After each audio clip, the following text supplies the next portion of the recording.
1초만 생명을 맛보아도 100% 살아난다. 1초만 생명을 맛보아도 100% 살아난다라는 제목으로 하나님 말씀 증거하도록 하겠습니다. 인간은 완벽하지 않습니다. 인간이 완벽하기 때문에 하나님이 쓰시는 게 아니고 부족하지만 하나님이 그냥 쓰시는 겁니다. 우리가 시간이 지나면 성화가 되고 완벽해진다고 생각하는데 물론 성장이 있겠죠. 그렇지만 그 완전한 인간이 되는 것은 아니라는 것입니다. 지금 다윗이 왕이 되기 직전의 사건인데 우리 같으면 그렇잖아요. 점점 훈련을 받고 10년 훈련 받았으니까 이제는 인간 되었다. 그래서 뭐가 완성이 됐을 때 왕으로 이제 세워질 것 같지 않습니까? 근데 왕으로 되기 마지막 사건이거든요. 마지막 사건에 다시 블레셋으로 도망치는 사건이 나옵니다. 무슨 얘기예요? 다윗이 완벽했기 때문에 왕이 된 게 아니라 부족함에도 불구하고 하나님께서 은혜로 그를 붙들어 주셨다. 이게 맞는 얘기입니다. 다윗이 평생 왕으로서의 삶을 다 마칩니다. 마지막 사건이 뭡니까? 인구조사해가지고 하나님께 징계받는 얘기잖아요. 평생 하나님과 순종하고 살았지만 그의 평생의 삶이 완벽했느냐? 그러지 않다라는 거예요. 마지막 순간에도 자기 과시하는 교만함이 여전히 남아있는 부족한 인간이었다라는 것입니다. 그러니까 우리 인간이 스스로에 대해서 뭘 생각해야 되느냐? 물론 성장이 있습니다. 성숙이 있습니다. 그러나 언제나 부족함과 연약함을 깨닫고 하나님 앞에 엎드릴 줄 아는 모습이 있어야 된다는 것입니다. 그러면 여기서 마지막 순간에 이렇게 성화가 됐다 그러는데 마지막 순간에 이렇게 무너지는 이유가 뭘까? 하나님의 도우심을 구해야 되는 존재이기 때문에 그렇다는 것입니다. 여러분 그 일상의 그런 연극하고 그리스 연극하고 차이점이 있습니다. 헬라 연극하고.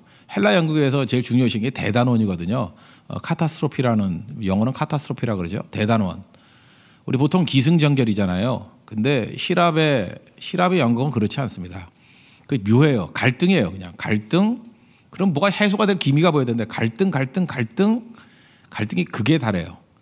극에 달하면 이제 뭐 자포자기죠. 이게 뭐야? 그럴 때 신이 나타납니다. 그래서 해결해 버린 거예요. 그게 대단원이에요. 카타스트로피.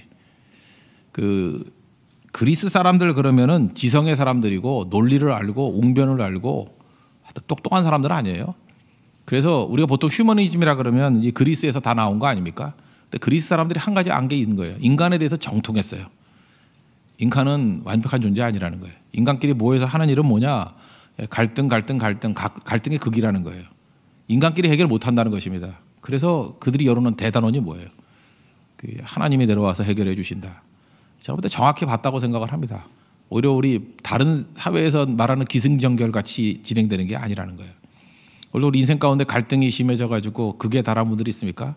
하나님 만나면 해결됩니다. 오늘 그걸 말하고 있어요. 다윗도 마찬가지예요. 서서히 성장해가지고 뭐 극화된 존재가 아니라 여전히 부족하고 연약한 존재인데 하나님의 임재를 통해서 그가 살아나는 존재였다는 것을 우리에게 계속 말하고 있습니다. 이 다윗이 마지막 순간에 또 넘어졌던 이유가 뭐냐면 의심이에요. 우리도 의심이 무서운 것입니다. 의심이 이렇게 지나갈 수는 있죠. 의심이 오는 거 뭐 보내버리면 되잖아요. 의심이 오면 야 가버려 그러면 되는 건데 의심이 둥지를 틀게 만들면 안 되죠. 루터가 그랬잖아요. 새가 지나가다가 내 머리에 오물을 떨어뜨릴 수는 있지만 그건 할 수 없죠. 불가항력이지만 내 머리에 둥지를 트는 거는 내가 치울 수 있죠. 그렇잖아요. 손으로 털면 되잖아요. 가만히 있으니까 둥지를 트는 거지. 의심도 마찬가지입니다. 의심이 지나가게 만들 수 있지만 의심이 둥지를 틀게 해서는 안 된다는 것입니다. 오늘 1절을 보니까 다윗이 그 마음에 생각하기를 그랬죠. 후일에 사울의 손에 붙잡히리라 이렇게 얘기를 하죠. 그러니까 내 생각이 든 거예요. 하나님 바라보고 하나님의 인도하심을 바라보는 게 아니라 어느 순간인가 내 생각이 드는 거예요. 이러다 죽는 거 아닌가. 그때 의심이 오는 거죠. 의심은 패키지입니다. 항상 두려움과 같이 옵니다. 의심 플러스 두려움. 그러면 주님께 나아가서 의심을 보내버려야 되는데 이걸 계속해서 둥지 틀게 만드니까 도망치자 이렇게 돼버리는 거예요. 참 묘하죠. 우리가 바닥 상태에 놓였을 때 의심이 드는 게 아니에요. 바닥에서 벗어나잖아요. 가난해서 벗어나잖아요. 그럼 또 가난하게 되면 어떡하지? 뭐 이런 걱정이 있어요. 또 무너지면 어떡하지? 그래서 하나님 의지해서 여기까지 왔는데 하나님 없이도 내가 여기 버틸 수 있는 길이 뭐 없을까? 이런 거 찾는다고요. 그게 의심이에요. 다윗의 생명을 10년 동안 지켜준 게 하나님이 지가 지켰어요. 근데 또 블레셋을 간다 그러잖아요. 얼마 전에 갔다가 미친 척 가지고 침 흘리고 도망쳐 나왔던 데 아니에요. 거길 또 가고 있잖아요. 그게 인간이라는 것입니다. 그거 갔더니 아기스가 왜 또 받아줬을까요? 처음에는 부하들이 의심했죠. 사울은 천천 다윗은 만만 그러던 자인데 어떡합니까? 근데 이게 도망쳐서 보니까 별거 아니거든. 이스라엘이 들어가서 또 사울에게 쫓겨다니고 뭐 왕되기는커녕 아무것도 아니거든요. 거기다 600명의 병력까지 데리고 있잖아요. 그러니까 내 부하로 삼자 뭐 이런 마음이었던 것 같아요. 다윗이 이제 제안을 하죠. 왕도에 내가 어떻게 있습니까? 조그만 성 하나 주십시오. 시글락이죠. 시글락에 따로 떨어져 살게 되었습니다. 시글락에서 다윗이 했던 일이 뭐예요? 농사 못 지었어요. 목동 못 했어요. 600명이 하는 짓이 뭐 맨날 전쟁밖에 더 했나요? 그래도 또 전쟁을 했다고요. 그 이스라엘 남쪽에 있는 이스라엘 약탈하던 민족들이 있거든요. 거기를 공격했습니다. 이걸 통해서 우리가 알 수 있는 게 뭐예요? 다윗이 완전히 꿈을 저버린 건 아니구나. 하나님의 꿈을 여전히 갖고 있는 거죠. 타협을 하고 있지만 여전히 하나님의 꿈을 이루기 위한 싸움을 벌이고 있더라는 것입니다. 근데 이게 전리품을 갖고 오잖아요. 근데 아기스가 물은 거예요. 너 이렇게 전리품 어디서 갖고 왔냐? 그때 아기스를 안심시키려고 다윗이 했던 얘기가 뭐냐? 이스라엘을 쳤다 이렇게 나와요. 거기 특별히 그 10절 하반절 보니까 유대 네겝을 쳤습니다. 네겝이라는 게 지금도 사막이라는 뜻이죠. 유대 남쪽을 쳤습니다. 그랬더니 이 얘기를 듣고 아기스가 좋아했다라는 거예요. 12절을 보니까 다윗이 자기 백성 이스라엘에게 심히 미움을 받게 되었으니 그는 영원히 내 부하가 되리라. 야 봐라, 이놈이 그 자기 동족을 쳤으니까 이제 동족에게 못 들어가겠구나. 영원히 내 부하가 되겠구나. 그러니까 거짓말이 통한 거죠. 다윗도 머리를 쓴 거예요. 잔머리 쓰는 거예요. 근데 거짓말 하고 난 다음에 이 죄는요 또 다른 죄를 낳는 거예요. 원래 그 정복을 하면은 거기 있는 사람 다 안 죽이거든요. 왜냐하면 노예 하나가 재산이기 때문에. 그리고 또 하나님이 진멸하라는 명령 말고는 이게 죽이는 거 아니거든요. 그런데 자기 거짓말이 들통날까 봐 그 정복한 사람들을 다 죽여버렸죠. 집단 학살. 그러니까 거짓말은 그 다음에 죄, 집단 학살로 온 거죠. 다윗이 대단한 존재가 아닙니다. 왕 되기 이전에요 이렇게 몹쓸 짓들을 골라서 했어요. 우리 한번 생각해 보세요. 다윗하고 사울하고 우리가 우리식의 윤리적인 잣대를 놓고 볼 때 죄는 다윗이 더 졌죠. 사울의 죄라 그래봐야 성경에 딱 3가지 나와요. 제사장 대신에 제사 드린 거. 또 늦게 오래나 사무엘이. 또 하나는 그 아말렉 진멸하라 그럴 때 물론 진멸했어요. 그리고 몇 개 좋은 걸 남겨두고 아가왕 살린 거. 반쪽 순종은 되잖아요. 이런 거. 그 다음에 이제 다음에 나오죠. 28장 같은 데 나온 그 무당 찾아간 거. 뭐 이 정도 잘못이에요. 사실 이런 거 이게 뭐 치명적인 잘못 같이 안 느껴지죠 우리에게는. 근데 문제는 무엇입니까? 하나님께 엎드림이 없어요. 그는 항상 그냥 윤리적으로 웬만큼 살아가는데 하나님께 엎드림이 없다니까요. 그러니까 자기 성장으로 만족하는 거예요. 반면에 다윗은 어떻습니까? 뭐 살인했지, 간음했지, 뭐 인구조사에 교만했지, 뭐 죄란 종합선물 세트 같이 다 졌잖아요. 근데 자기 자신의 연약함을 알고 언제나 하나님 앞에 엎드리는 종이었다는 것입니다. 그래서 우리는 죄 없는 종이 구원받는 게 아니라 죄를 가지고 하나님 앞에 나아가서 엎드리는 종들이 구원받는 거예요. 다윗은 마지막 순간까지도요 완벽하지 않았어요. 여전히 연약한 종이었고 무너지는 종이었다는 것입니다. 근데 그때마다 하나님께서 은혜로 말씀해 주시면 그 말씀 붙들고 다시 생명과 접해서 일어나는 종이었다는 거예요. 오늘도 예배드리는 성도들 잊지 마십시오. 우리가 신의 산에 머물러 있다는 건 뭐냐면 율법이에요. 내가 다 지키겠다. 그거 다 100% 실패합니다. 우리 인간은 그런 존재가 아니거든요. 우리 시온산에 서 있는 예수님의 십자가 붙들어야 된다는 거예요. 아무리 발버둥쳐도 우린 죄인이고 연약하고 부족해요. 언제 우리가 일어서죠? 대단원, 카타스트로피. 하나님 만나야지 일어선다는 거예요. 그게 오늘 27장에서 보여주는 아주 중요한 메시지라는 것입니다. 그래서 우리에게 필요한 게 뭐예요? 팀이 필요합니다. 홀로 믿는 거 아니에요. 그 옆에 있는 동역자들과 함께 이렇게 격려해 주는 거죠. 같이 기도하는 거죠. 혼자 고립되면 다 죽게 돼 있어요. 그래서 같이 기도하고 같이 예배 드릴 때 서게 되는 거예요. 같이 선교 다니고. 그래서 말씀이 필요한 거죠. 말씀 들으면은 지시해 주잖아요. 사울은요 옆에 선지자가 없어요. 있어봐야 무당밖에 없어요. 반면에 다윗은 넘어지고 깨지더라도 언제나 선지자가 있어요. 나단 선지자도 있고요, 그죠? 갓 선지자도 있고요. 항상 옆에 선지자가 있어요. 사무엘이 그를 키웠잖아요. 그러니까 선지자 옆에 둔 말씀을 옆에 둔 인생은 다시 일어서게 된다라는 것입니다. 우리가 사는 것이 시글락입니다. 세상 속이거든요. 타협할 수 있고 언제든지 넘어질 수 있고 이 믿음 생활하는 것과 이 아기스 왕 사이에서의 이 갈등들이 있어요. 우리도 거짓말도 합니다. 타협도 합니다. 넘어집니다. 우리 날마다 그렇잖아요. 아니 우리 목회자들도 뭐 넘어지고 깨질 때 있는데 여러분들이 사회생활 하는데 왜 넘어지고 깨질 때가 없어요? 우리가 사는 장소가 시글락인데 불완전한 존재라는 거예요. 그러나 그때마다 하나님 앞에 엎드리면 그때 일어서게 된다는 것입니다. 그래서 하나님께 힘 얻는 거예요. 저는 시편 37편 7절 너무 좋아합니다. 여호와 앞에 잠잠하고 참고 기다리라. 있는 곳에도 참고 기다리는 거예요. 그게 믿음 성장입니다. 그럼 그때마다 주님께서 힘 주시고 이길 수 있는 길 주신다라는 거예요. 제일 위험한 게 뭔지 아십니까? 나는 절대 넘어지지 않아. 내 믿음은 탄탄해. 그 고린도전서 10장에 나오잖아요. 섰다고 하는 자는 넘어질까 조심하라고.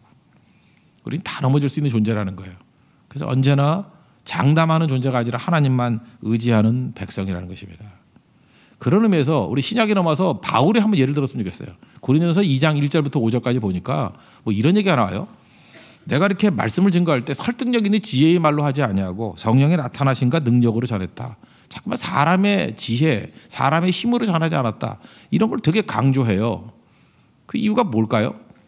이 바울은요, 체험 있는 사람 아닙니까? 다메섹 도상에서 살아계신 예수님을 만났잖아요. 그리고 자기 지식도 있고. 그래서 자기 힘으로 뭘 해야 된다고 생각을 많이 했던 것 같아요. 그런 사람일수록 특징이 뭐냐면 열심히 살거든요. 그래서 1차 전도여행 할 때 보면 터키 일대를 다 돌았어요. 터키 한번 관광 가보세요. 버스 12시간씩 타고 돌아다녀야 돼요, 거기. 뭐, 버스 관광이에요, 거의. 근데 그걸 걸어 다녔다니까요. 그러니까 얼마나 부지런한 사람이에요. 거기 다 돌고. 그 다음에 또 가겠다고 하니까 거기 다 돌고 또 어딜 가요? 이제 그리스 쪽을 가잖아요. 마게도냐 쪽으로 갔다고요. 마게도냐 첫 성이 빌립보, 데살로니가, 베레아. 근데 자기는 열심히 했는데 특징이 무엇입니까? 빌립보에서는 감옥에 들어가고 실패했어요. 데살로니가에서 깡패들이 나와가지고 쫓겨났어요. 베레아까지 갔더니 또 따라온다 그래서 혼자만 먼저 뺑소니 쳤어요. 실라하고 디모데는 두고. 그래서 아테네로 왔어요. 자기는 이전까지 했던 건 다 실패라고 생각했어요. 근데 아테네에 왔더니 묘한 게 아테네에서는요, 방해가 없네요. 그래서 마음껏 전했어요. 자기가 가지고 있는 지식 가지고 마음껏 전했어요. 뭔가 속이 시원할 정도로, 후련할 정도로, 마음이 뿌듯할 정도로. 여기는 부흥이 일어나겠네 그랬다고요. 근데 웬걸 거기선 교회가 세워지지 않았어요. 조금 있다가 디모데하고 실라가 내려왔습니다.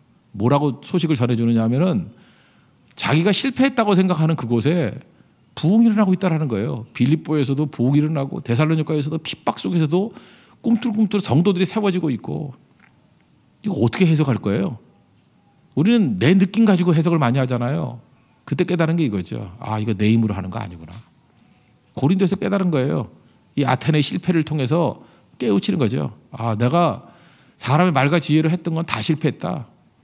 근데 성령의 나타남과 은혜로 했던 것들은, 능력을 했던 것들은 눈에 보이지 않는 것 같이 보이는데 열매가 나타나기 시작하더라는 거예요. 이제 나는 두렵고 떨림으로 하나님께서 맡기신 그 일들을 감당하겠다. 이게 그의 결심이었다는 것입니다. 그러니까 우리도 그런 결심해야 됩니다.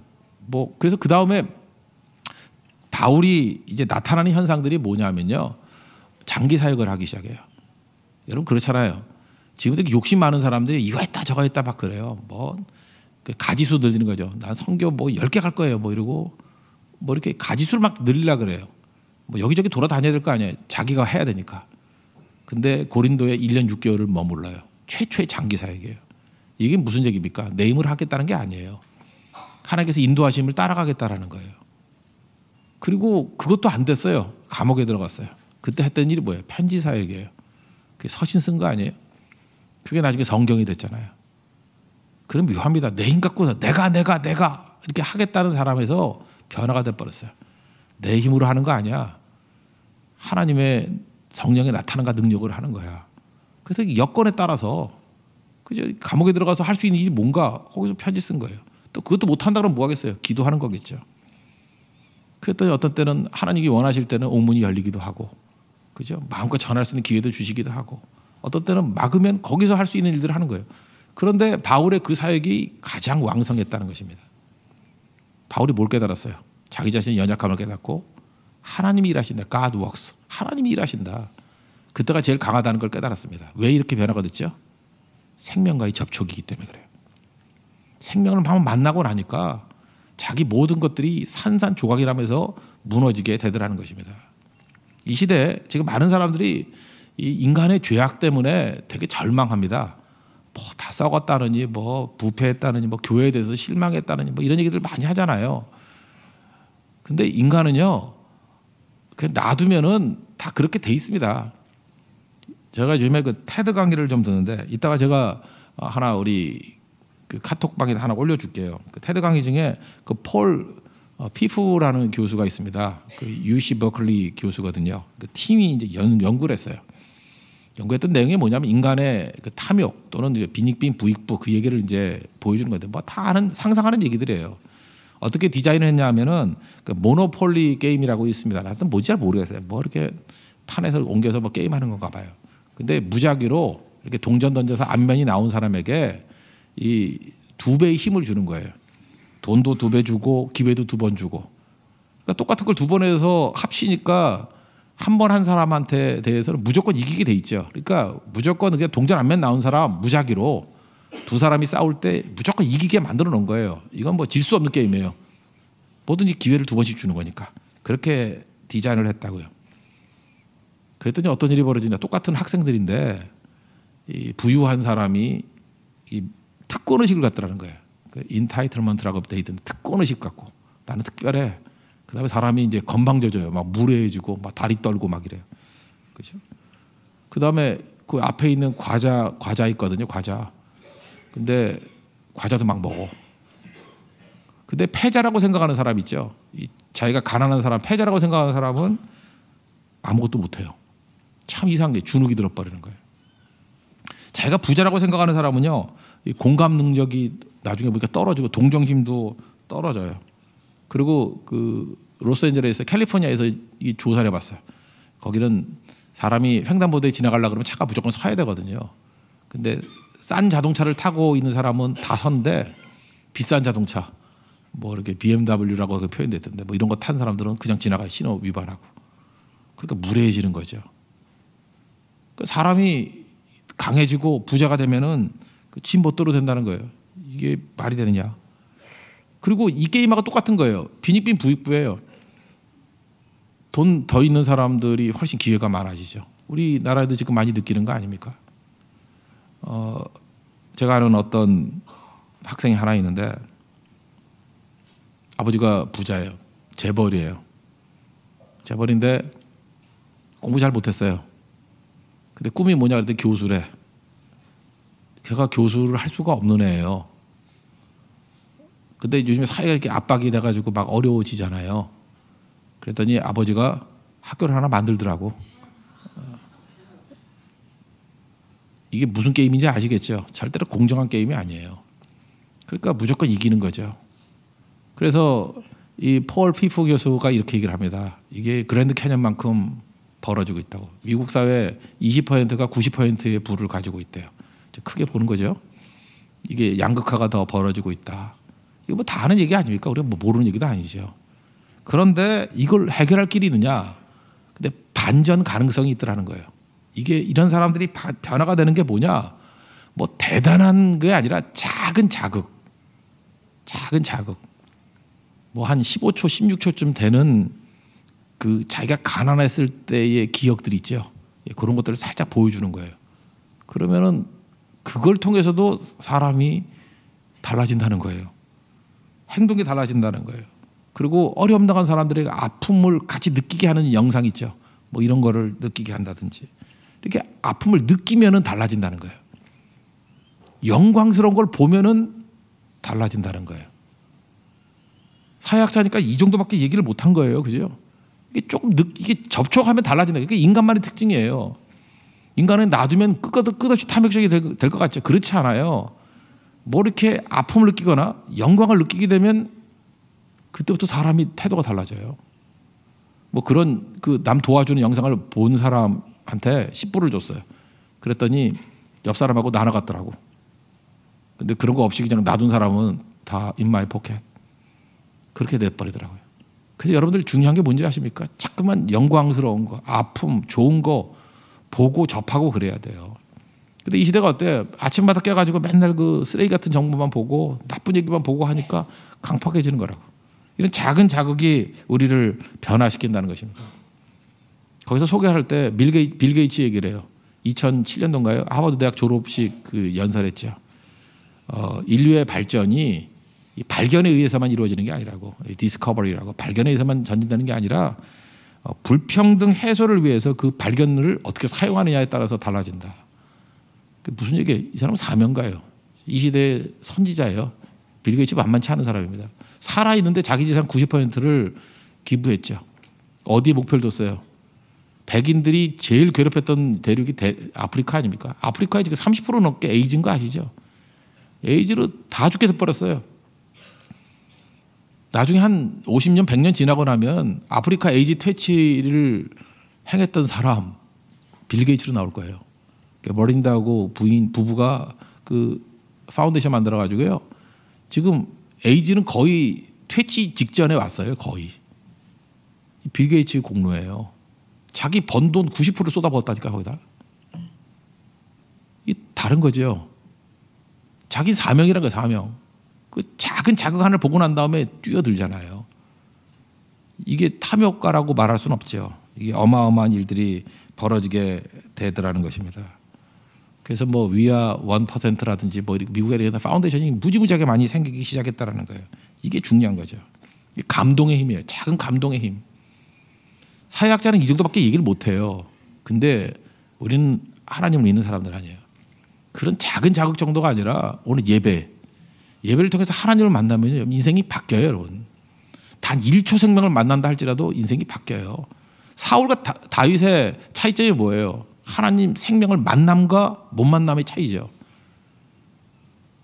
여러분 새벽마다 하나님을 만난 사람의 그 사람의 이 포텐셜과 저녁 내내 뭐 딴짓하다가 술 퍼마시다가 아침에 해장국 먹는 사람 달라요. 포텐셜이. 그 뭘 접하느냐에 따라서 생명을 접하는 거거든요.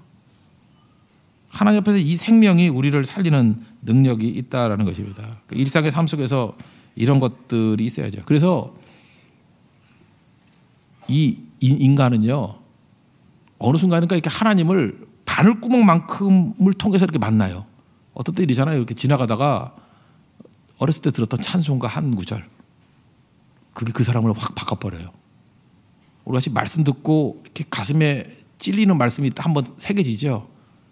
그 말씀이 인생을 바꾸는 거예요. 한 구절이 인생을 바꾸는 거예요. 완전히 바꿔버린다는 거예요. 저는 최근에 이런 느낌을 받았어요. 주께서 높은 보좌에 앉으셨는데, 그게 이제 요한계시록에 나오는 하나님 보좌 이야기 아닙니까? 그걸 찬양하는 동안에 성도들의 눈빛과 태도가 바뀌는 걸 보여요. 마치 천국 앞에 서 있는, 천국을 바라보는. 찬양 한 2번쯤 할 때에 처음 부를 때 그랬어요. 그죠? 성도들이 변화되는 걸 느꼈어요. 사람이 변화시키는 거 아닙니다. 하나님 앞에 서 있으면 변화가 되는 거예요. 하나님 앞에 서게 만드는, 하나님을 직면하게 만드는 거, 신 앞에 단독자가 되게 만드는 거, 캐릭터 표현이죠. 변화가 돼요. 우린 예배자입니다 할 때 그때 그 감동 아십니까? 아, 이게 감동의 힘이구나. 하나님 만나니까 터치가 있구나. 그때 막 병도 났어요. 그 어떤 그 갱년기 여집사님인데 뭐 불면증으로 뭐 고민했다는데 그다음부터 잠이 막 오기 시작한대. 요즘에 새벽기도 안 나. 잠이 너무 와가지고 나오지도 않아요. 그죠? 막 잠이 막 온다. 밤새고 나왔던 분이었는데 막 잠이 오기 시작한다 그러고. 그 치유도 일어나는 거예요 그때. 그러니까 그 바늘구멍만큼의 생명을 접한 거죠. 한순간. 그래도 이렇게 변화가 되잖아요. 이게 감동의 감동. 감동의 힘이고 영광의 힘이라고요. 2차 대전 때 이야기인데 저 이야기 참 좋아해요.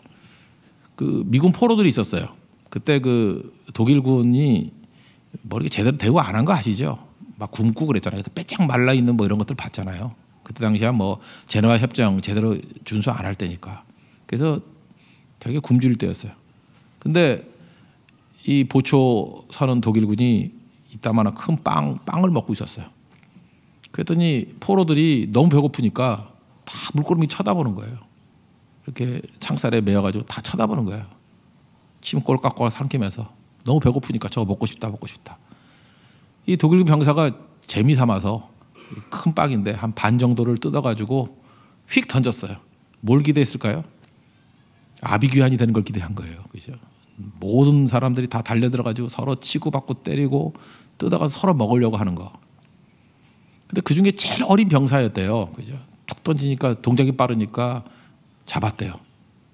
그때 사람들이 막 달려들라 그러는데 이제 기대했던 건 싸움이 벌어질 줄 알았는데 그 어린 병사가 손을 높이 들더니 빵을 높이 들더니 이 빵을 가지고 주의 성만찬을 합시다 그랬대요.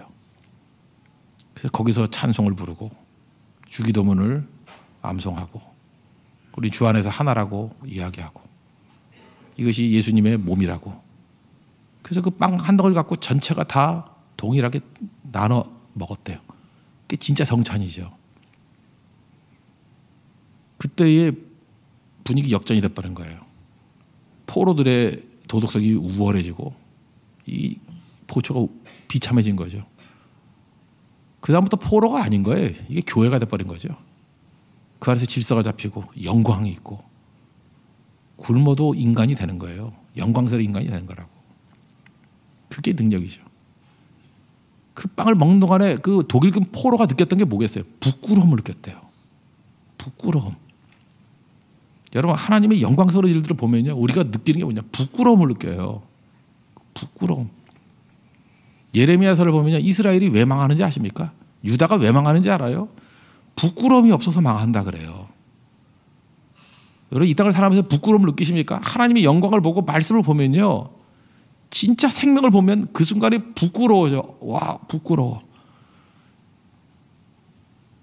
유다가 부끄러움에서 망한대요. 니네들이 부끄러움에서 망하는구나. 스바냐서에 보면은 수치를 모르는 백성들아 이렇게 나와요. 이 영광을 보면 부끄러움이 생긴다. 부끄러움이 생길 때부터 생명의 역사가 나타나는 거예요. 부끄러우니까 베드로 그러잖아요. 주님, 나는 죄인입니다. 나를 떠나소서. 다 그러잖아요. 그 영광 앞에서의 부끄러움이에요. 그때부터 생명의 역사가 나타나는 거거든요. 다윗은 아무것도 아닌 존재까지 보였지만 생명을 만나는 그 순간에 그는 부끄러움을 느끼고 언제나 주께로 돌아오잖아요. 그게 예배입니다. 그게 생명의 능력이라는 거예요. 똑같은 영광이 이런 거죠. 한번 보세요. 나오미. 룻기를 보면 나오미가 나옵니다. 나오미 이제 불행한 여인으로 나와요. 남편도 죽고 두 아들도 죽고. 그것은 불행한 여자가 어디 있어요? 죽음을 맛보고 있으니까. 그 아무것도 없으면 사람의 특징이 뭐냐? 다 내 거부터 챙기는 거 아니에요? 내 거. 근데 이 시어머님이 참 훌륭한 분이에요. 자기 아픔 생각하기 이전에 며느리 아픔을 생각하는 거예요. 너 나 따라와 봤자 소망이 없다. 그러니까 속담 말로 팔자 고쳐라. 너네 행복을 찾아서 고향으로 돌아가서 잘 살기를 원한다. 축복해 주잖아요. 아름답지 않습니까?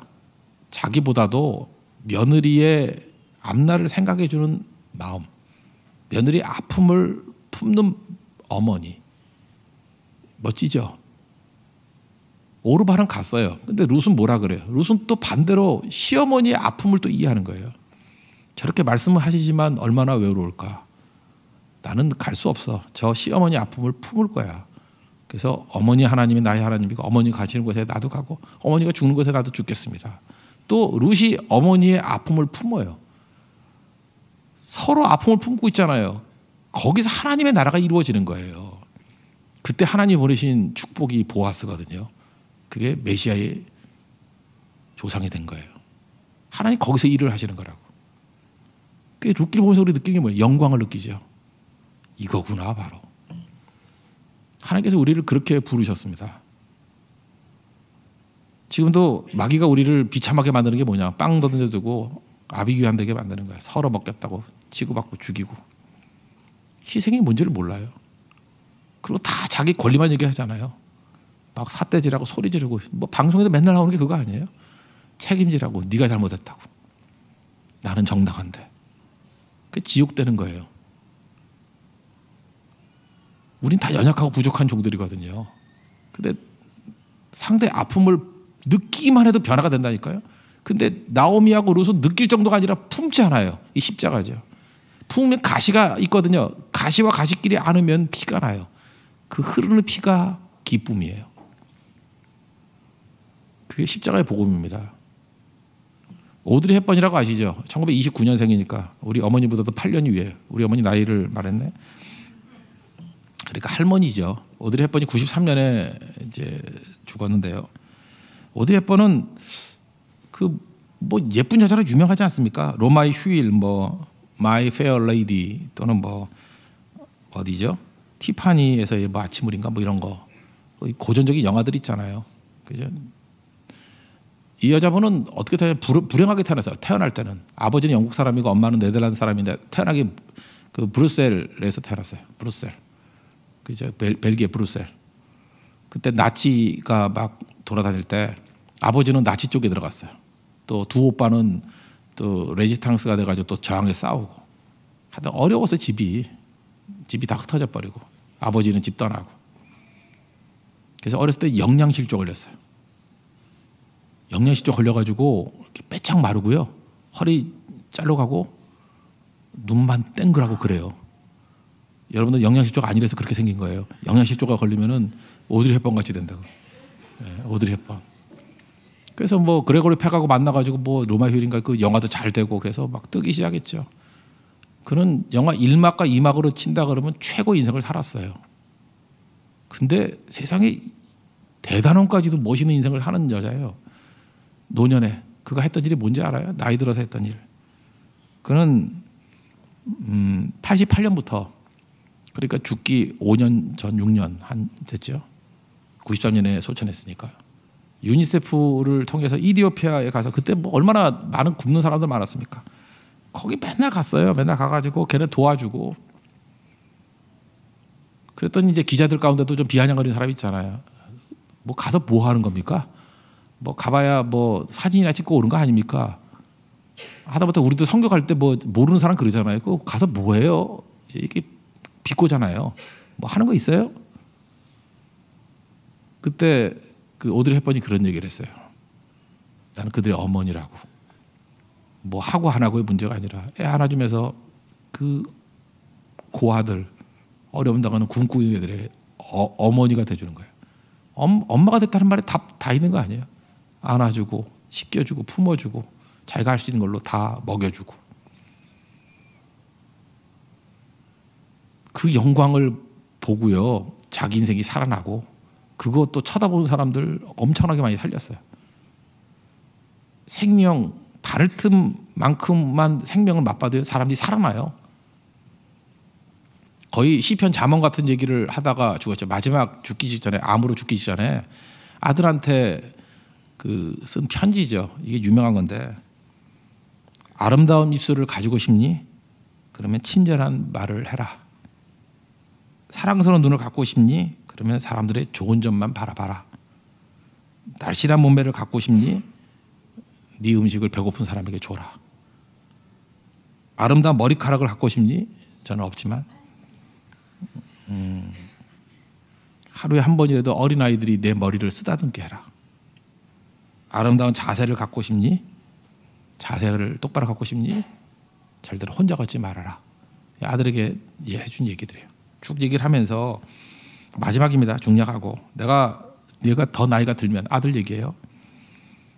손이 두 개라는 것을 발견하게 될 거야. 한 손은 너 자신을 돕는 손이고 다른 손은 다른 사람을 돕는 손이란다. 뭐 전문 한번 인터넷 찾아서 한번 읽어보십시오. 이게 영광을 아는 사람의 모습이었다는 것입니다. 오드리 헵번 이렇게 변화됐던 이유가 뭐예요? 한 번 경험한 거예요. 생명을 경험한 거예요. 그때부터 변화가 되는 겁니다. 여기 성탄절인데 구제사역가죠. 성탄절을 구제하는데 직접 가십시오. 가서 아픔을 느끼기만 해도 인생 변화돼요. 같이 울어줘도 변화돼요. 야 불쌍하다 나도 저렇게 살았었는데 그래도 변화가 돼요. 거기서 같이 찬송하면 변화 더 크게 되고요. 거기서 하나님의 치유의 손길을 보고 예수님의 임재를 보면 여러분 인생 바뀝니다. 인생의 변화 이렇게 이루어지는 거예요. 다윗이 다 넘어졌던 순간에도 그죠? 단 1초의 생명과의 접촉을 통해서 100% 생명의 능력이 나타났던 것과 마찬가지로 우리도 이 크리스마스 시즌에 언제나 예배드리고 기도하고 선교 현장 가셔야 돼요. 그래서 구제 현장 가시고 그래서 우리도 모든 것들이 살아나는 세상이 우리를 조롱할 때 빵 던져주면서 싸우라 그럴 때 싸우는 것이 아니라 손 높이 들고 나눔의 성찬을 갖는 그래서 부끄러움을 느끼면 변화가 되는 거예요. 다 그런 변화를 맛볼 수 있는 우리 하나님의 거룩한 종 되기를 축원합니다. 모두 자리에 일어나겠습니다. 우리 하연이에게 찬양하겠습니다. 우리가 간직해야 할 소중한 것 있다면.